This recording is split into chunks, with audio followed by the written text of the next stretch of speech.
X square plus P plus 1/p into x plus 1।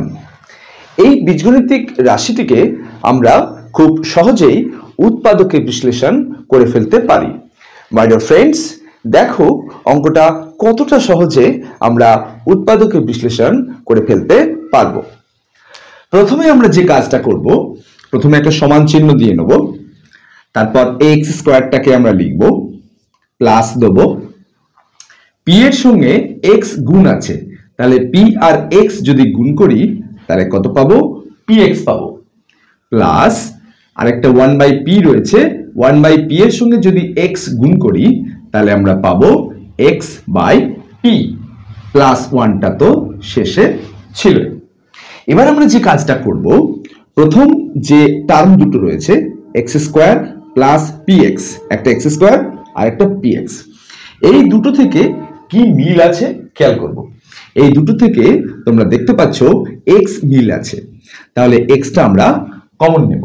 তাহলে x যদি common নিই তাহলে এখানে রয়েছে এক্স স্কোয়ার, তাহলে এক্স কমন নিলে তাহলে আরেকটা এক্স পড়ে থাকবে, তার কারণ এক্স আর এক্স গুণ করলেই তো এক্স স্কোয়ার হয়, প্লাস এখানে রয়েছে পি এক্স, এক্স তো আমরা কমন নিয়ে নিয়েছি, তাহলে পিটা পড়ে থাকবে।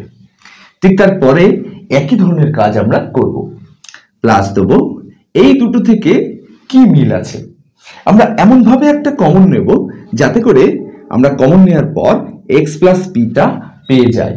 দেখো ফ্রেন্ডস, যদি আমরা এখানে 1/p লিখি তাহলে আমরা কি পাবো, 1/pটা যদি কমন নিই তাহলে কি পাবো, তাহলে এখানে তো এক্স পড়ে থাকছে তাই না, কারণ এক্স আর 1/p যদি গুণ করি x/p হয়, প্লাস এখানে যদি আমরা p লিখি তাহলে p আর 1/p যদি গুণ করি p কেটে যাবে, কত পড়ে থাকবে, 1 পড়ে থাকবে।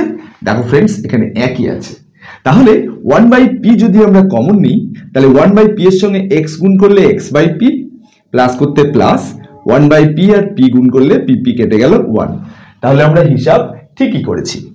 এবার আমাদের দুটো রাশি তৈরি হলো, এটা একটা রাশি x into x plus p, আর একটা রাশি কি তৈরি হলো 1/p into x plus P. তাহলে এই দুটো থেকে x প্লাস p কিন্তু কমন হয়ে গেল, তাহলে আমরা x প্লাস p কমন নিয়ে নেব। এবার তাহলে কি কি টার্ম পড়ে থাকবে, এখানে x প্লাস p যদি নিয়ে নিই তাহলে এখানে x পড়ে থাকবে, এই xটা একটা আমরা লিখে নেব, এখানে প্লাস দেবো, আর x প্লাস p তো আমরা আগেই কমন নিয়ে নিয়েছি, তাহলে এখান থেকে x প্লাস p বাদ দিয়ে আর কি পড়ে আছে, 1/p পড়ে আছে, তাহলে এখানে 1/p আমরা লিখব। তাহলে আমাদের উৎপাদক বিশ্লেষণ কিন্তু হয়ে গেল। উত্তর কত হলো, x plus p into x plus 1/p। My dear friends, এই অঙ্কটা নিশ্চয়ই তোমরা বুঝতে পেরেছো। তোমাদের যদি কোনো প্রশ্ন থাকে তোমরা কমেন্ট বক্সে অবশ্যই লিখে জানাবে, আর এই ধরনের অঙ্ক ক্রমশ পেতে তোমরা এই চ্যানেলটিকে অবশ্যই সাবস্ক্রাইব করে রেখো।